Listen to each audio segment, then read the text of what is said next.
Hello there, this is ADMJDL, and today I am bringing you a cruiser comparison. The USS San Diego and the Japanese Ohi. By the way, American. Okay, that might have sounded stupid a bit.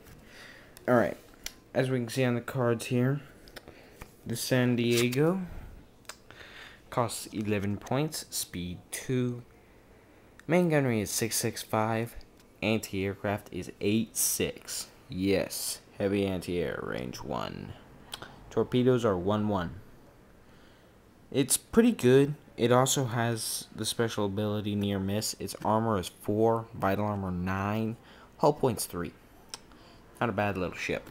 By the way, in my last video, I may sound like I'm talking quiet, but this camera has some issues with my voice. It like turns it down or something. I'm not sure. The Ohi costs 17 points. Has speed 2.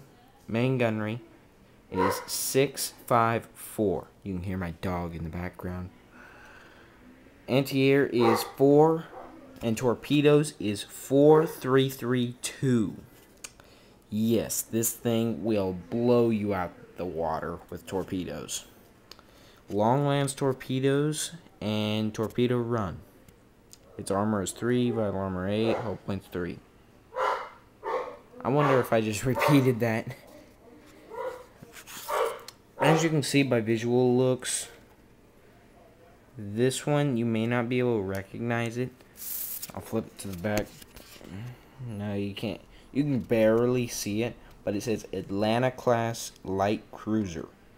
The Atlanta class was badass at anti-air. The Atlanta class actually had like 16 5-inch guns. Those were dual purpose guns in dual mounts. So this thing would throw up so much flak that the Japanese pilots would shit their pants. Or piss them. I don't know. Whatever. The Ohi, I doubt they did much fighting. They were originally Japanese World War I Kuma class light cruisers, but they were converted to torpedo cruisers in World War II, since light cruisers of World War I age were less than a destroyer of World War II. So they put so many torpedoes on that thing it wasn't even funny. I am also going to show you a little something special. So, I'll place that right about. Let's just put it right there. Gotta hold on to it with my finger while I get something out of my box of tricks. Getting a nice look at those ships, eh? Ships there, mate. Oh, God. Oop. Oh, shit. Man overboard! Man overboard! I'm going to show you my first aircraft carriers. Dun, dun, dun. The HMS Victorious, which was my first Allied carrier. British. So it went along with the HMS Hood that I have stashed away. As you can see here, has a nice little color pattern. I don't know why, but the color patterns just make me want to touch it all the time. I mean, it just looks badass. Look at this thing. So smooth. It's the one carrier that I have that is absolutely smooth on the deck. And these are my two Japanese Shoho light carriers. 1 aircraft each. By the way, this one carries 2. They're okay. They were my first carriers, so I could carry 2 aircraft all at once.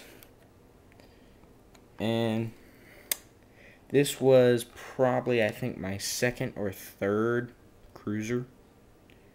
Probably my third. This is by the way, that meant third Axis cruiser. This is probably my 4th or 5th Allied cruiser. I've got plenty of cruisers for the Allies, but all of them are light. I can't find any heavy cruisers for the Allies. By the way, those are the rest of my cards. I forgot to put that one up. Alright. As you can see here, could you imagine one little torpedo cruising or guarding 2 carriers? Hell no. Now this is a possibility, a badass flak cannon, you could say, with 1,000,000 barrels pointing out of it, and then an aircraft carrier all by 1. Now there is an advantage to having 2, and there's an advantage to having 1. When you have 1, you can protect a little bit more effectively because you can bunch your group all around this one guy. When you've got 2, now if 1 dies, you still got the other. But it's harder to protect both of them because you have to split your forces. Know what I'm saying? So, let me pull out 2 of my favorite cruisers plus 1 extra just because I'm feeling like it today. The HMS Belfast, and the only heavy cruiser I own, the Admiral Scheer. By the way, the Uganda. Canadian cruiser, former British, you get the point. This is the badass. He's my strongest cruiser in my allies.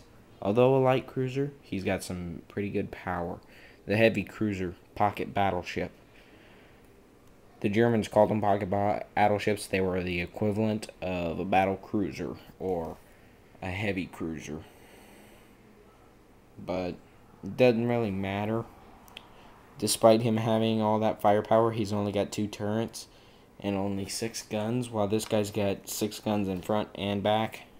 So, this guy's got double the guns, but this guy's got lighter. I think these had like 9 or 10-inch guns, and this light cruiser in particular probably had 6.5-inch guns, I believe. I looked it up.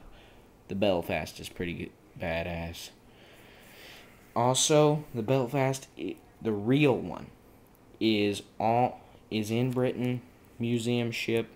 I have not been there yet. I plan on going someday. And also I have a destroyer that I really have been on. It is called the USS Kidd. Let me show you the ships from a far distance while I look in my bag of tricks again. Box of tricks. Yes, here we are.